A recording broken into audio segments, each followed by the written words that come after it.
particularly as a designer, it is agonizing to get feedback at first, especially for anyone out there who is neurodivergent. I know the game community is full of them. Um, Anyone who has rejection sensitive dysphoria, I get you, I feel you. It's hard, it hurts, it sucks, and you're like, why am I the worst person that's ever made a video game? Don't think like that. You need to keep your focus on the project, keep your eye on the ball, and remember that just because you aren't using an idea here doesn't mean that the person who's telling you you shouldn't use it thinks that it's a bad idea or that you're dumb or whatever.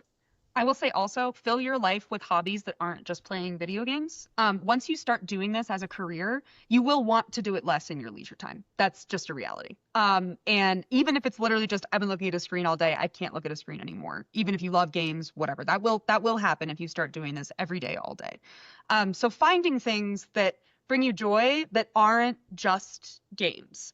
Since I live in Colorado, we go hiking a lot. We love to go to the farmers market. Like we really do try to get out of the house and remember that there's grass outside. You know, we have a cat that we love. I have fish tanks and plants obviously all over my office that I love to take care of. So find those things that bring you joy and then figure out how you can maybe even incorporate some of that joy that you feel into the project that you're working on. Obviously, like we love gardening, we love outdoors, we love the mountains, we love animals, and look at the game that we're making. Like there are ways to bring those passions into your work if you feel compelled to.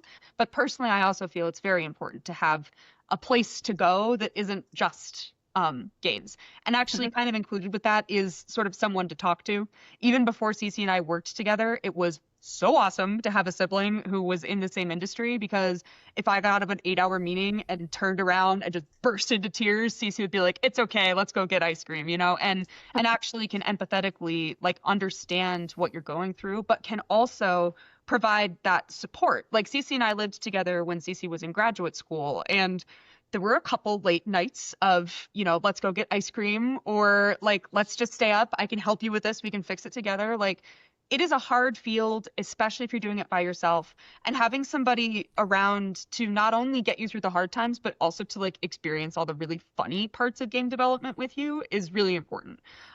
So choose the right people to work with as well. People who you don't just know through a game or who you don't just want to make only this project with. Like our partners, ideally, if this project goes well, we would like to continue working with them in the future. And I think it's very important to find people who you can get through this very difficult process with and keep a smile on your face. 100%. Do you have any tips? One other, Sorry. Go ahead, Cece, sorry. please. One No, tiny please go. last thing No, keep going, is please.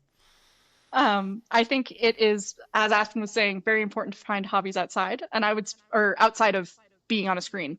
And specifically for game developers, I would 10 out of 10 recommend some hobby, doesn't matter which one. It could be sculpture, it could be painting, it could be leatherworking, it could be woodworking, it could be, for me, it's crocheting and sewing.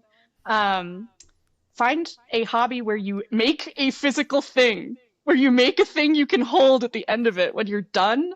Because with games, you can never hold it. And there's something in your brain. I promise there's something in your brain that will love to be able to physically hold something that you made at the end of making it.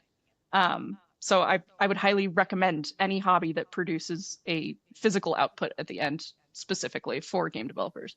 Very true. That's a really good point. I love all this feedback. I mean, Cece, you touched upon how gaming is a team sport, and I couldn't agree more. You need to be able to put your ego in check. I mean, you may have been a star programmer in high school, but as soon as you get into like the bigger leagues or you start working with other people, you know, games get built together. They don't get built by one person, and not everyone can decide different things.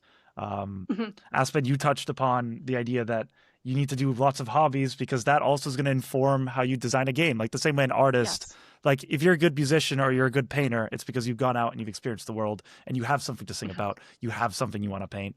And I wanted to ask one more question, which is really, how do you find this community? You mentioned that you have, I believe it's a husband and wife working with you as well. Yeah. How do you find, like for a game developer out there who's looking for an indie dev community so they can share these findings and have someone to talk to? Do you have any advice on where people could find that community person or that someone to help them with the project?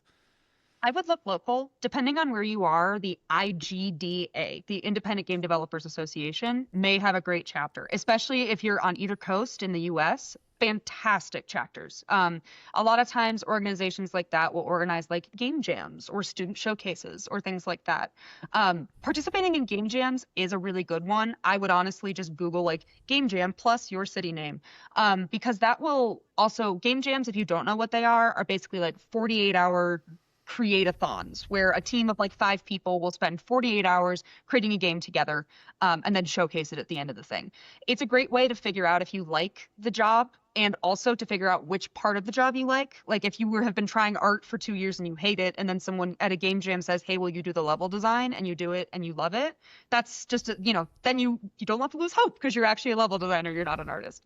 I think that online, there's a lot of good spaces. Cece and I are not very heavy into social media, but I know there are a lot, specifically in like the cozy game community. There are a lot of very positively minded creators who you can, who give a lot of kind of like inspirational stuff. I mentioned Blocktober last week. Like there are a few events throughout the year that highlight game development.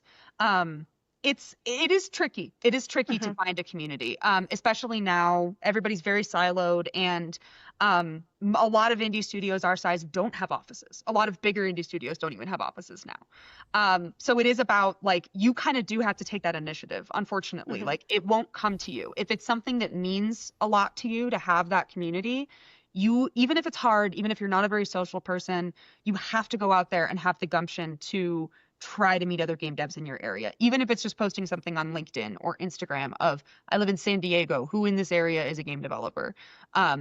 Meet one person for coffee and you've already met another game dev.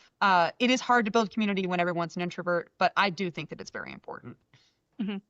Yeah, I would say also professional events provide a great networking opportunity. Aspen and I just came back from Unreal Fest Orlando, which was a spectacular opportunity to meet other Unreal developers kind of all over the spectrum. We found of people who had been in positions in the gaming industry for 40 years, all the way to people who opened Unreal for the very first time in one of the lab rooms at the convention.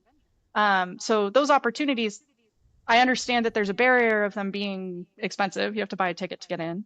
But those professional conventions, conferences, things like that are probably your most surefire 100% guaranteed bet there will be other developers there, and they will also be trying to network.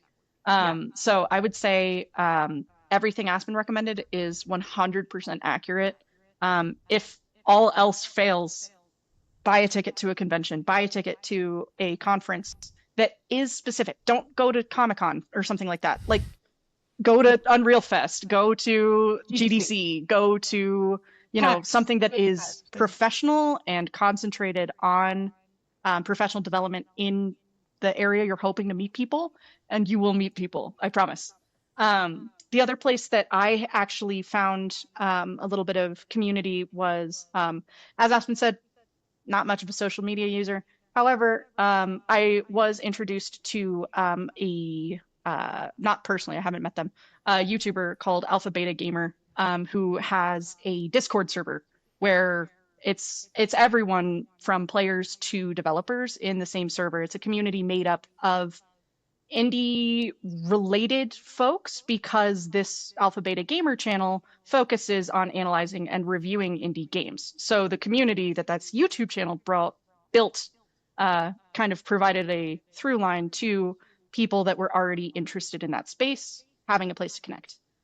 So I would keep an eye out for opportunities like that of creators, content creators, like Aspen said, who are already building that community. They might have already built the community for you, and you just have to get that Discord link, get whatever it is, in order to reach out to that community, which you already have something in common with, which could be a conversation starter. So I think it's about being proactive. It's hard. We're all shy. Everything's online, everything's on Discord or social media or whatever. But if you send a polite message, what's the worst that's going to happen? No, they won't write you back.